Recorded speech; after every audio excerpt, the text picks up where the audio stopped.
मैं बात करूंगा जिस तरह आपने कहा कि प्रिंसिपल की बात है। जो मुलाजम होता है, चाहे छोटा मुलाजम या बड़ा मुलाजम हो, वो ज़ाहिर पैसे कमाने के लिए आता है, उसकी जॉब होती है, सोर्स ऑफ इनकम होता है। जो सेनेटर्स होते हैं या चेयरमैन सेनेट हैं या स्पीकर असम्बली हैं, वो ज़ाहिर जॉब के लिए नहीं आते, वो तो स्टेटस इंजॉय करने के लिए आते हैं। तो इसकी क्या वजह है कि आपने इतनी उनकी तनख्वाह बढ़ाई है जबकि छोटे मुलाजिम हैं? पहले एक जिक्र कर चुका हूँ।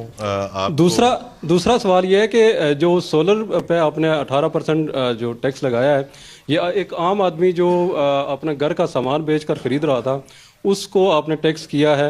इससे कितना टैक्स आपको मिलेगा और ये कितना रैशनल है इसका?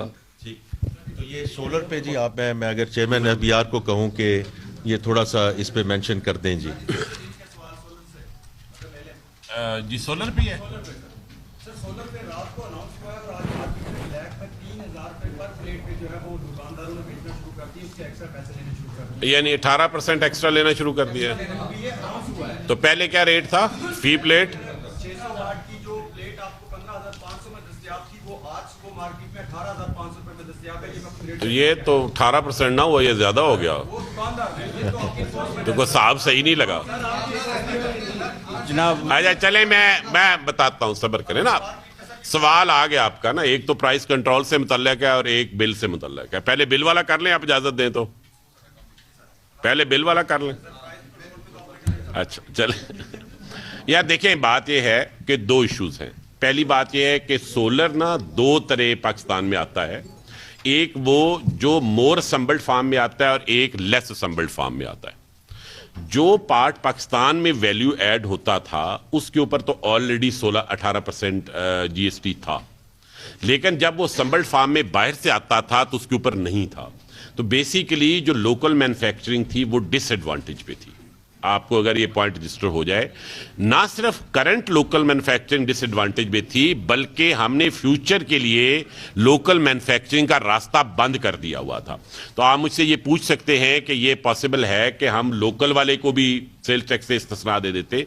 तो हमारी जो वैट रिजीम है और जो हमारा रिफंड का प्रोग्राम है उसमें मजीद इस्तिस्ना का सफ़र नहीं है, एग्जाम्पशंस ख़त्म करने का सफ़र है।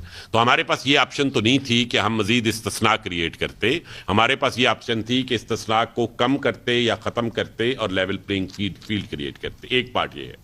दूसरा पार्ट, टेक्नोलॉजी जब नई आती है, किसी ज़माने में आपको याद है कि जब ये बिजली के सोलर के प्लांट लगते थे तो 16 Saint per unit, 18 Saint per unit.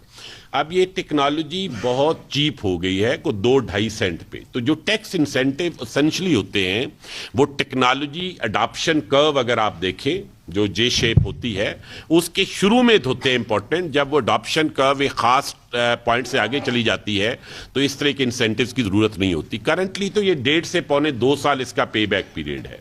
आपको पता है, इसीलिए लोग इवन जो छोटे मोटे जो लोग पहले छोटा मोटा और बिजनेस करते थे उसकी बजाय उन्होंने घर पे सोलर लगाना शुरू कर दिया है।